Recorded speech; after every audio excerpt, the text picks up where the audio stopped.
BFM Business, BFM Crypto, le club. Amaury de Tonquédec.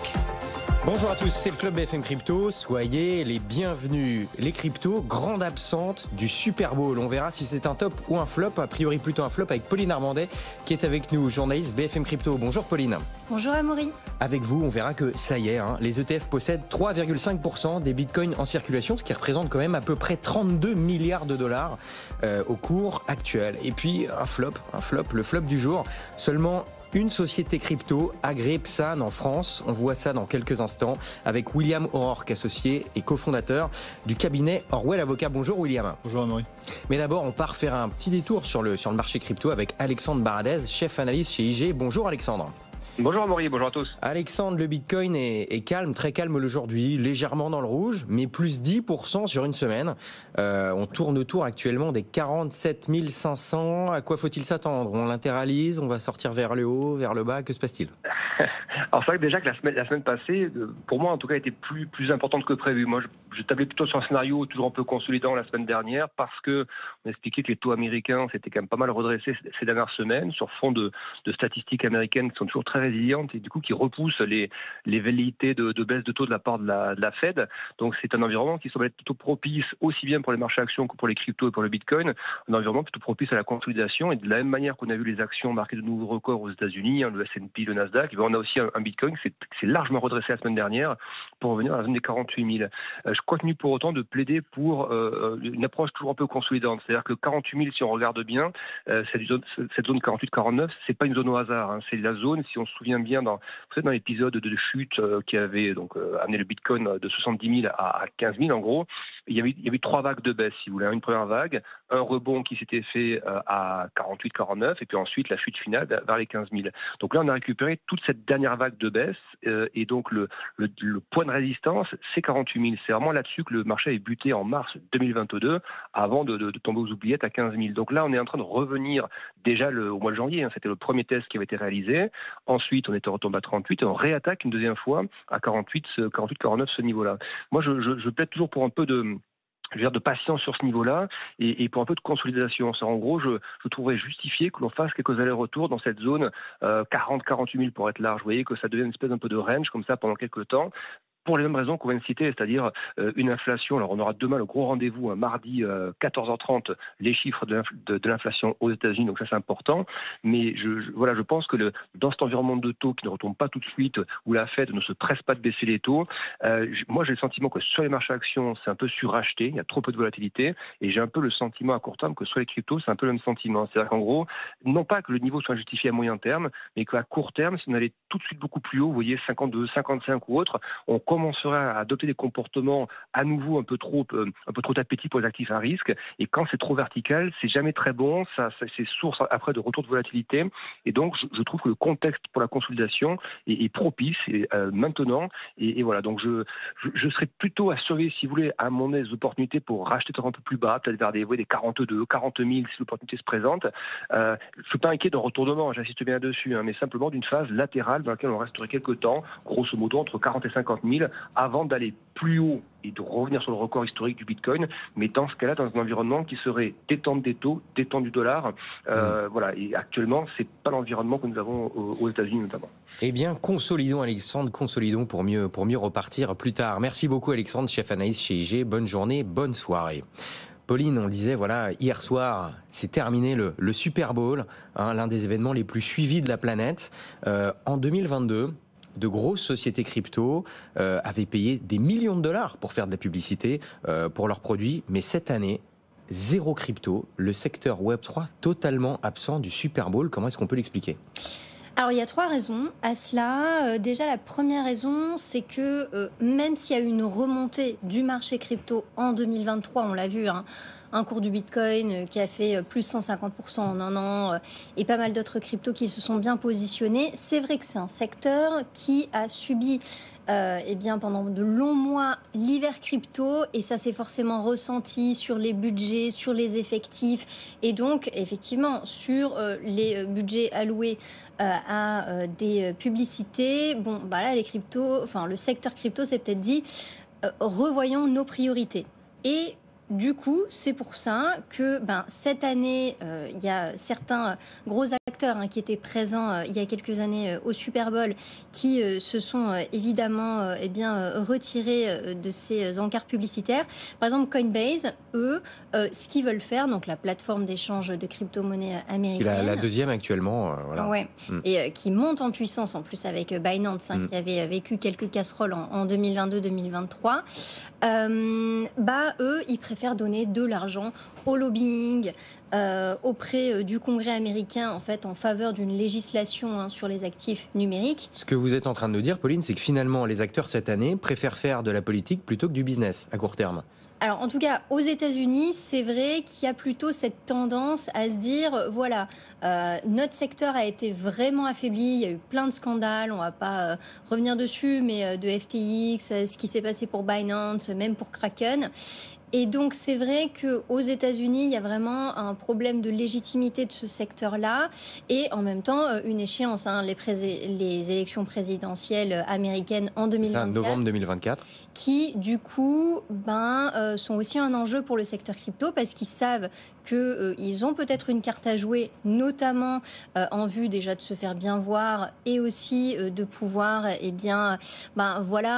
expliquer les enjeux de leur secteur pour pouvoir aussi faire en sorte qu'il y ait une législation qui leur soit favorable après 2024. Donc, on voit quand même que les priorités sont, en tout cas, sont recentrées. Donc, en tout cas, pour l'instant, plutôt d'abord la politique et ensuite le business. C'est plutôt dans cet ordre-là que se font les choses.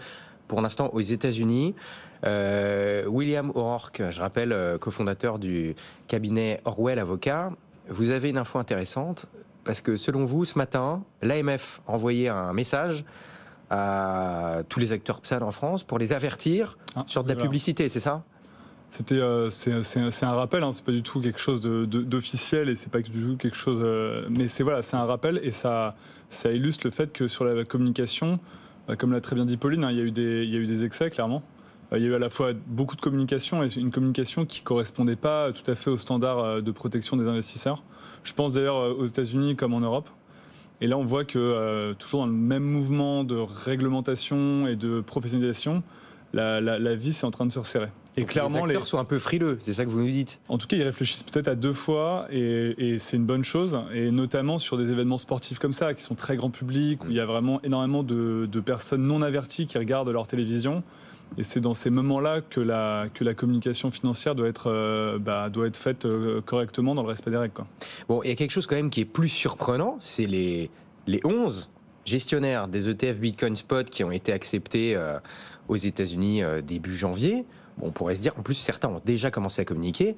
Pourquoi, Pauline, est-ce qu'ils n'ont pas fait de publicité au Super Bowl, sachant qu'en plus, le Super Bowl, ça touche principalement les États-Unis. Leur produit est accessible aux États-Unis. Leur premier marché, c'est les États-Unis. Pourquoi pas de publicité venant d'eux ? Alors, c'est vrai qu'à partir de l'acceptation de ces produits financiers, donc du 10 janvier, il y a eu des publicités qui, du coup, ont été diffusées dans la semaine et les jours suivants. Ce qu'on sait, c'est que, en fait, la plupart des espaces publicitaires pour le Super Bowl avaient déjà été négociés et étaient épuisés déjà depuis début novembre. C'est vrai qu'à cette période-là, on ne savait pas encore, même si on va dire que le scénario penchait plus pour l'acceptation de ce type de produit plutôt que le refus de la part du gendarme américain boursier de la SEC. Donc, du coup, évidemment, les gestionnaires d'actifs n'ont pas pu prendre d'opportunités dans la mesure où ils ne savaient pas encore quand même si leur produit allait être accepté. Il y a notamment un article de Fox Business qui s'intéressait vraiment à ce sujet. C'est vrai que la plupart des géants qui sont concernés, de BlackRock à Fidelity, n'ont pas communiqué précisément sur ce sujet-là. Est-ce qu'ils voulaient ou non faire de la pub et profiter de ce type d'événements sportifs. Bon, en tout cas, on le verra tout à l'heure, qu'il y a plus de 32 milliards de dollars de Bitcoin qui, ça y est, sont dans les 11 ETF Bitcoin Spot. On verra ça dans un instant, Pauline.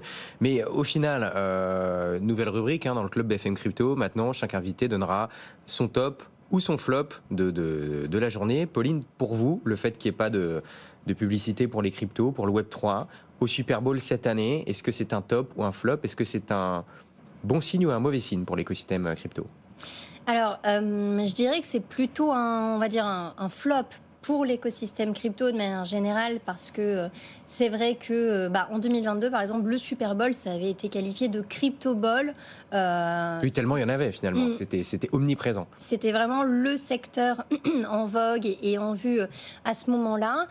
Donc c'est vrai que les cryptos en ont clairement profité avec des financements de campagnes publicitaires avec des montants énormes. Coinbase qui avait dépensé 14 millions de dollars, FTX avait dépensé au total 21 millions de dollars, dont quasiment 6,5 millions de dollars dans le Super Bowl. C'est vrai que c'est des campagnes qui ont permis à ces sociétés de se faire connaître et d'émerger. Mais on a aussi vu évidemment les conséquences, notamment FTX qui a donné beaucoup d'espoir et qui au final s'est quand même totalement effondré et a fait faillite un an après ces pubs géantes qui ont eu lieu en 2022. Donc c'est vrai que je dirais que c'est quand même plutôt un flop pour le secteur qui n'est du coup pas du tout mis à l'honneur, mais en même temps, en termes de protection des investisseurs, je pense que c'est important que les priorités aussi soient recentrées, que les géants des cryptos qui aujourd'hui continuent de faire face à certains démêlés avec la justice. Là, on tourne sa langue cette fois dans la bouche avant de parler, quoi. C'est un peu ça. Oui, je pense que, en tout cas, 2024, ça doit être un peu plus l'année de la maturité pour ce secteur-là, et donc, peut-être investir les finances qu'ils ont et leur budget dans d'autres secteurs. William, c'est pas votre flop du jour, mais vous avez un avis là-dessus. Pour vous, c'est plutôt positif ou négatif avec votre regard d'avocat? C'est quoi finalement? Ils sont plus prudents, ils prennent moins de risques, les acteurs crypto, en tout cas aux États-Unis, vu qu'on parle du Super Bowl là. Moi, je suis entièrement d'accord avec la deuxième partie de votre flop, Pauline, qui est donc un top. C'est-à-dire que je trouve ça très bien qu'il n'y ait pas de... Enfin, je trouve ça plutôt positif en réalité qu'il n'y ait pas de publicité au Super Bowl cette année. J'ai été alors personnellement assez... désagréablement surpris d'ailleurs par ces publicités dernières. Je trouvais que c'était trop, ça faisait trop produit spéculatif, quoi. Et c'est pas, et d'ailleurs on l'a vu, ça a débouché sur.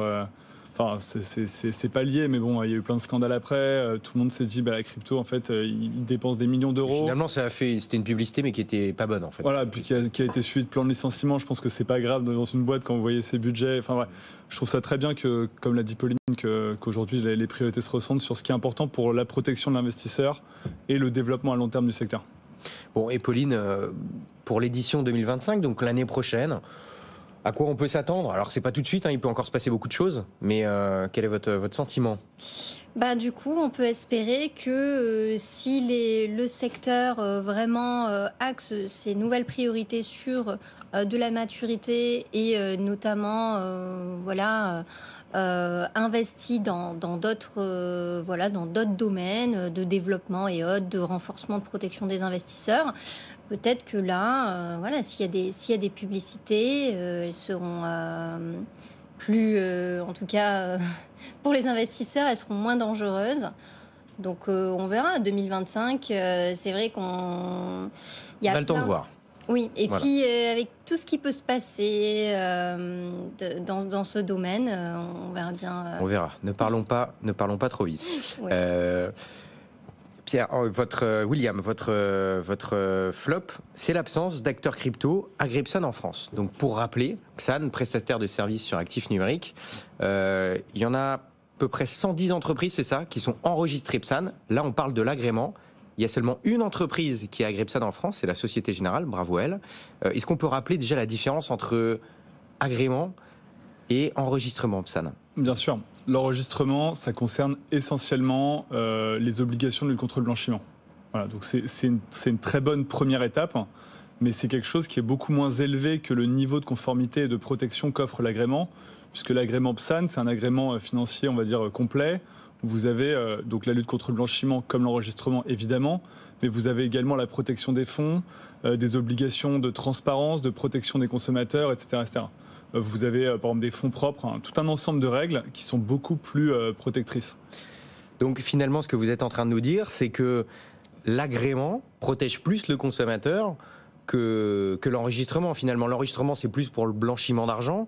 Bon, évidemment, c'est pas quelque chose de souhaitable, mais évidemment, hein, on le précise. Mais par exemple, la ségrégation des fonds, c'est pas une des conditions de l'agrément, alors que c'en est une pour l'enregistrement. Et là, pour le coup, oui, l'inverse, c'est une des conditions pour l'agrément, pas pour l'enregistrement. Pardon, oui. Okay. C'est exactement ça. Et c'est pas seulement, important pour les investisseurs. C'est aussi important pour les acteurs. Pourquoi ? Parce que l'enregistrement français permet d'accéder au marché français. Très bien. Mais l'agrément PSAN, alors il ne permet pas aujourd'hui d'accéder à l'ensemble du marché européen, mais en réalité, les conditions sont alignées avec celles de MiCA, qui va entrer en vigueur à la fin de l'année. D'accord ? C'est-à-dire qu'en fait, aujourd'hui, pourquoi la France a besoin qu'il y ait... Enfin, pourquoi, et c'est pour ça que j'ai employé le terme de flop. Alors, c'est pas encore un flop, ça peut le devenir, pour être tout à fait précis avec les gens qui nous écoutent. C'est que s'il n'y a pas des acteurs qui obtiennent l'agrément, et les demandes sont en cours, je précise, hein, sinon j'en parlerai pas. Mais en tout cas, il faut que ça bouge, c'est ce que vous nous dites. Voilà, parce qu'en fait, cet agrément, c'est une spécificité française qui permet de se préparer à MiCA avant MiCA. Et c'est parce qu'il y a un agrément en France que les grands acteurs internationaux viennent en France. C'est pas que parce que on est le pays du fromage et parce qu'on a un marché intéressant. C'est parce qu'en fait, on est le seul pays en Europe où vous pouvez anticiper MiCA. Encore faut-il que les agréments tombent. Donc qu'est-ce que ça veut dire ? Ça veut dire qu'en fait, en ayant un agrément PSAN aujourd'hui en France, on est en avance sur le reste du marché en Europe. En principe, il devrait y avoir une équivalence automatique avec MiCA. C'est-à-dire que très concrètement, vous êtes dans un autre pays européen, MiCA va entrer en vigueur le 1er janvier 2025, à la fin de l'année. Vous allez devoir commencer la procédure. En France, si vous avez eu l'agrément PSAN avant, vous allez pouvoir en fait commencer directement à exercer dans les autres pays européens. Ça vous donne un avantage compétitif qui est énorme. Et est-ce que je ne sais pas si on a des chiffres, mais est-ce que vous êtes au courant de certains acteurs européens, mais pas français, qui viennent en France pour ça justement, pour avoir cette année d'avance finalement? Là-dessus, c'est simple. Tous les gros acteurs européens qui viennent en France, c'est un de leurs critères principaux. C'est pas le seul. Hein. La France a une industrie. On est dans un contexte post-Brexit. Il y a d'autres éléments qui rentrent en compte évidemment. Mais moi, je le sais parce que pour le coup, c'est quelque chose que je vois très régulièrement dans mon cabinet. Mais quand je parle avec mes confrères, ils me disent la même chose. Hein. Vous avez un acteur américain. Bon, la France, en plus, c'est pas la même langue. C'est pas facile pour un Américain ou pour un étranger extra-européen de venir en France. Mais quand vous lui dites qu'il va pouvoir anticiper MiCA et qu'il va pouvoir en fait se préparer tranquillement en quelque sorte depuis Paris, et que quand MiCA va entrer en vigueur, s'il a son agrément, pouvoir aller faire de la publicité justement partout en Europe. Et donc là, c'est un avantage concurrentiel énorme. Et on va pas se mentir, hein. Pour moi, c'est une des principales raisons qui explique qu'il y ait Binance, OKX, Bitpanda, tous ces acteurs internationaux qui aient choisi d'ouvrir un bureau significatif à Paris, quoi. Bon, et justement sur ces demandes, absolument sur ces demandes d'agrément PSAN, où est-ce qu'on en est et comment se positionnent aujourd'hui les acteurs français? Bon, on le sait qu'il y a la Société Générale qui l'a déjà. Pour le reste, est-ce qu'on a des infos un petit peu? Ouais, alors, la Société Générale, félicitations à eux. Après, c'est un établissement de crédit et pas le plus petit. Donc, si vous voulez, il y a un côté où, en fait, le fait qu'il l'ait eu, c'est à la fois très bien, mais en même temps, ça ne veut rien dire. Ça aurait été surprenant qu'il ne l'ait pas, c'est ça? Ça ne dit rien et c'est pas très risqué de la part du collège de l'AMF de l'avoir donné à la Société Générale. Bon, ça en fait déjà. Voilà, exactement. Ça en fait déjà, exactement. Mais non, aujourd'hui, il y a des demandes d'agrément qui sont en cours et qui sont avancées. En fait, vous avez... Alors, j'ai pas de chiffres, mais il y a, on va dire, tous les gros acteurs ou tous les acteurs qui ont un certain moyen qui ont déjà déposé leur dossier. Il y avait des complications parce qu'en fait, on va pas se mentir, hein, côté AMF comme côté secteur, on découvre un peu la procédure ensemble, donc c'est assez long. Néanmoins, ça fait déjà 1 an qu'il y a des dossiers qui sont en cours d'analyse par le régulateur. Ce qui est normal, hein, c'est des durées qui peuvent paraître très longues, mais c'est normal. Mais là, on rentre dans une période un peu critique parce que MiCA arrive dans très peu de temps. 8 mois, 7 mois, quand vous devez choisir un État européen pour vous implanter, c'est très court. Et en fait, on est un peu dans le money time, c'est-à-dire que si les situations se débloquent trop tard, on n'aura plus aucun bénéfice. Il n'y aura plus d'impact en fait. Voilà, l'impact, il se joue, premier trimestre, une question de deuxième trimestre. Ouais, moi, d'un point de vue purement politique et d'un point de vue purement attractivité de la place de Paris en la matière, ça serait bien qu'on ait un agrément, là, je sais pas, mars, avril, quoi, avant les ponts de mai, quoi, pour rester dans un truc très français. Et puis après les ponts, voilà, c'est toujours un peu plus compliqué, quoi. Les idées, c'est voilà. Bon, si ça pouvait tomber avant les ponts, ce serait parfait. Vous vouliez faire aussi, William, un point sur les contrôles de l'ACPR, hein, donc l'autorité de contrôle prudentiel et de résolution. auxquels sont actuellement soumis un grand nombre d'acteurs PSAN en France. Est-ce que vous pouvez d'abord nous rappeler en quoi consistent ces contrôles? Tout à fait. Donc la CPR, en gros, c'est la Banque de France, pour que les gens comprennent. Et la CPR contrôle la lutte contre le blanchiment chez les acteurs enregistrés. Donc aujourd'hui, c'est le régulateur qui contrôle l'application de la lutte contre le blanchiment dans la crypto en France, quoi. Et ce n'est pas l'AMF. Les contrôles ont commencé en 2023 et s'accélèrent aujourd'hui. Un contrôle ACPR, c'est très simple, hein, c'est des contrôleurs qui viennent chez vous, dans vos bureaux, et qui vérifient que vous mettez bien en œuvre toutes les obligations de lutte contre le blanchiment. C'est des contrôles assez importants, parce qu'en fait, ça touche à toute l'organisation. Là, on parle de l'enregistrement PSAN. Là, on parle. De toute façon, aujourd'hui, il n'y a que des acteurs enregistrés. Oui, voilà, mais on parle du contrôle de ceux qui sont enregistrés, et notamment le contrôle anti-blanchiment, c'est une des conditions pour être enregistré. Exactement. Et donc, les contrôles se passent sur place. Ils durent entre 10 jours pour les plus petits acteurs, ça peut durer 4 à 6 mois. Donc, c'est des contrôles assez significatifs. Et le régulateur épluche un peu toute la manière de travailler du PSAN et fait en sorte et vérifie qu'il n'y ait pas de manquement. Ça peut déboucher sur plusieurs choses. Ça peut déboucher sur un simple plan de remédiation, c'est-à-dire en gros il y a des manquements, ils sont pas très graves, on vous demande d'y remédier, on revient plus tard. Et ça peut aussi déboucher sur une amende, voire une sanction qui peut être la perte du PSAN et donc en fait l'exclusion de facto de l'acteur du marché français. Bon, et vous voulez expliquer un peu en quoi c'est une priorité politique et quel impact justement ça peut avoir ces contrôles, parce que si derrière tout le monde commence à perdre son enregistrement PSAN, c'est... Faut pas dramatiser. En fait, c'est une priorité politique pour plusieurs raisons. La première, c'est que la France a beaucoup d'acteurs enregistrés. 110, c'est énorme, surtout que c'est des enregistrements sérieux, entre guillemets, pas comme dans certains... Donc ça, on peut s'en féliciter. On peut s'en féliciter, mais bon, une fois qu'on a donné l'enregistrement, c'est important de contrôler ce que font les gens. Ouais. C'est comme donner des permis, à un moment, il faut mettre des policiers sur le bord de la route pour vérifier que c'est pas la Java, quoi. C'est exactement ce qui se passe actuellement. C'est une priorité politique aussi parce qu'il y a eu des scandales. Et donc, du coup, l'image de la crypto a quand même évolué un peu négativement. Et là, le pouvoir politique doit répondre aux questions qui lui sont posées sur ce point. Mais ça aura un impact qui est significatif. Deux choses, peut-être pas pour résumer. Premièrement, pour les investisseurs, parce qu'on revient toujours à eux, c'est important parce que des acteurs soient enregistrés, c'est bien beau. Mais en fait, c'est au moment du contrôle qu'on vérifie ce qui se passe vraiment dans les entreprises. Donc c'est très rassurant qu'il y ait des contrôles. Il y en a déjà eu, l'AMF et la CPR ont déjà annoncé avoir fait une quinzaine de contrôles, terminé une quinzaine de contrôles. Et à mon avis, au rythme où ça va, tous les acteurs PSAN vont y passer. Ce qui n'est pas absurde vu que c'est un secteur considéré comme un risque. Et ça a aussi un effet évidemment pour les acteurs, puisque ça va en fait approfondir quelque chose qu'on voit déjà, c'est que le secteur se professionnalise et il va y avoir des perdants et des gagnants. Et en fait, pour des personnes qui n'ont pas forcément les compétences ou les moyens financiers... Vous êtes en train de nous dire que ça fait un premier tri avant Mika, quelque part? Ça participe à un phénomène qui est plus large et qui est plus... Mais voilà, ça, pour les acteurs qui en gros sont fragiles, ça va peut-être encore plus les fragiliser. À l'inverse, pour les acteurs sérieux, c'est extrêmement rassurant de se faire contrôler, d'en sortir indemne en quelque sorte, et de s'améliorer en vue d'anticiper le prochain contrôle. Pauline, vous avez fait un article sur les pays ayant le plus adopté les crypto-monnaies en 2023.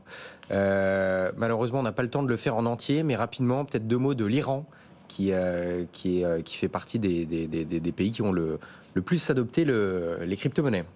Alors l'Iran, c'est vrai qu'on est vraiment sur une tendance de progression, puisque à l'heure actuelle, il y a 1 Iranien sur 4 qui utilise des crypto-monnaies. C'est une étude de la société Adopt Block. Sur ce panel, il faut savoir qu'il y a 80% de ces Iraniens qui utilisent des crypto-monnaies qui en utilisent pour combattre l'inflation, parce que c'est vraiment un fléau dans ce pays. 20% qui utilisent la finance décentralisée avec les crypto-monnaies, 9% pour, en gros, transférer ou recevoir de l'argent. C'est vrai que c'est quand même assez utilisé, notamment, par exemple, au Salvador, le Bitcoin avec des transferts vers un autre pays. Et 7% qui l'utilisent pour des achats de biens ou de services qui sont à l'heure actuelle interdits en Iran. Donc, c'est vrai que c'est une tendance qui, est vraiment vers la progression en Iran. Et il y a d'autres pays, peut-être qu'on... Absolument, effectivement. Article de Pauline Armandet à retrouver sur notre site, sur tous les pays qui adoptent de plus en plus les cryptos. Aussi, votre newsletter, Pauline, à retrouver dans votre boîte mail ce soir à 18h. Si vous n'êtes pas déjà abonné, faites-le. Merci beaucoup d'avoir été avec nous. Pauline Armandet, journaliste du coup BFM Crypto. William O'Rourke aussi, William, associé et cofondateur du cabinet Orwell Avocat. On espère que lors de votre prochain passage, on aura de nouveaux agripsades en France, qu'on n'en aura pas qu'un seul. Voilà. Croisons les doigts. Je nous le souhaite, on croise les doigts, on verra. Merci de nous avoir suivis. Bonne journée, bonne soirée. À demain à 15h. BFM Business, BFM Crypto, le club.